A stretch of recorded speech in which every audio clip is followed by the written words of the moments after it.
Hello. The Spanish flu in New Zealand in 1918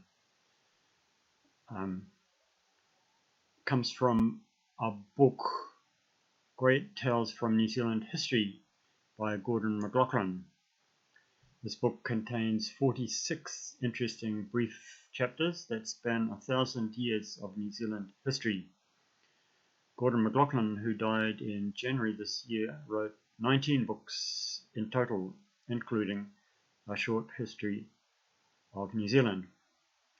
But here we are, the book Great Tales from New Zealand History, and the chapter that we're going to look at is called A Plague on You. Death Comes with the Prime Minister. So I'm going to read most of this chapter, chapter 35. When the SS Niagara pulled into the wharf at Auckland on the 12th of October 1918, the Prime Minister William Massey and the Minister of Finance Sir Joseph Ward were on board, along with the Spanish flu. The fact that the ship was allowed to berth and wasn't quarantined became a scandal. A radio message as she approached the coast sought urgent hospital accommodation for 25 people seriously ill with the Spanish flu, among the 100 who'd gone down with it. By the time the ship pulled alongside, 130 people had got the disease, and a crew member had died of it. The government had known of the influenza pandemic that was racing around the world in the closing months of the First World War, and many New Zealanders decided that the ship wasn't quarantined because Massey and Ward wanted to get off it.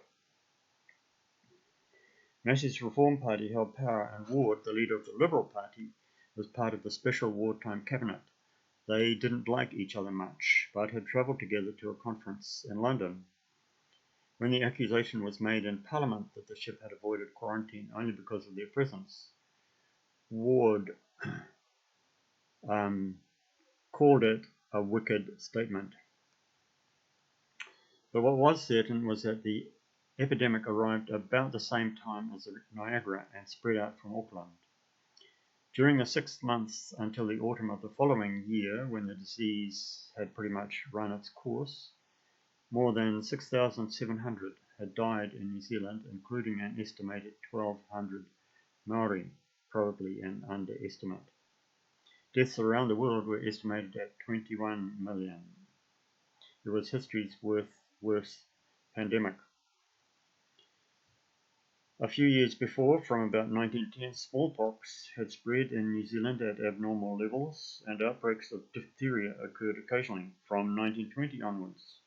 Poliomyelitis Polio, as we call it now, spread dangerously, usually during the hottest summer months, and caused school closures to prevent contagion. The last time in 1947, not long before the Salk vaccine became available. But because of the distance from the main centres of population and the high standard of diet and public health in New Zealand, epidemics of diseases like bubonic plague that had scythed through European populations for hundreds of years were unknown here. This was the country's first plague and remains easily the most devastating. This book, by the way, was written in 2014. Victims began by shivering wildly, no matter the temperature of the environment. Headaches, sneezing, and coughing usually followed, accompanied by extreme physical weariness and mental depression. Many people recovered, but it took a long time to overcome this extreme lethargy and regain full health. The worst effects were in areas of denser population. Local body meetings were postponed, theatres, cinemas, and pubs closed, sporting events called off, and even some churches closed, advising parishioners to attend to their devotions at home. No internet in those days.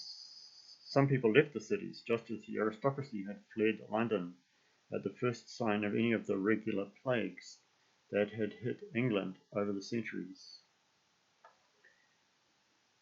The deaths cut deeply into public morale, about 18,000 New Zealanders had died and 50,000 were wounded on active service during the 4 years of the war, which ended exactly a month after the flu arrived.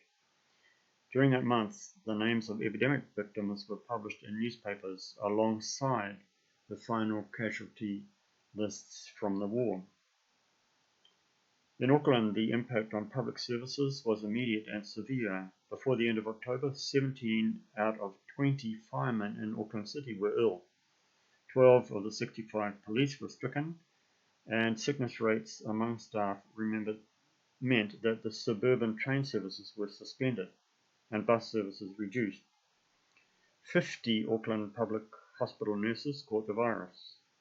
Victoria Park in Auckland was used as a morgue until the health authorities ruled that all those who died of the flu or its complications were to be buried as soon as possible on the strength of a doctor's certificate without any inquests. Dr. Doris Gordon, a legendary general practitioner, was working in Stratford, Taranaki at the time. She got the flu and wrote in the brisk, no-nonsense style that made her later autobiographical books nationally popular. She said, "While I was still abed, the joy bells for the truce with Germany rang out. For years I'd lived and prayed for this moment, and now it found me pickled in toxins, aspirins, and quinine. In the next bedroom, my sister-in-law was equally ill. I staggered into a room and pitched myself at the foot of her bed. I had just enough humour left to think what a queer pair of jubilant soldiers' wives we looked, and croaked, 'Dot, that's peace, and they are not killed yet.' Unfortunately, many moderately infected cases got out of bed on that Armistice Day, for youth in full flush of adolescent enthusiasm could not remain in bed for an ache and cough when Stratford's Broadway was en fete.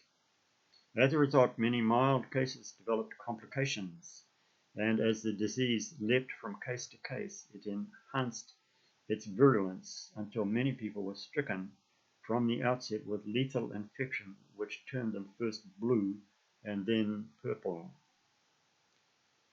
When I resumed work, finding even the doctor's bag a trial to carry, I had the whole district on my hands. A more virulent type of disease, civil panic, and total disorganization of services.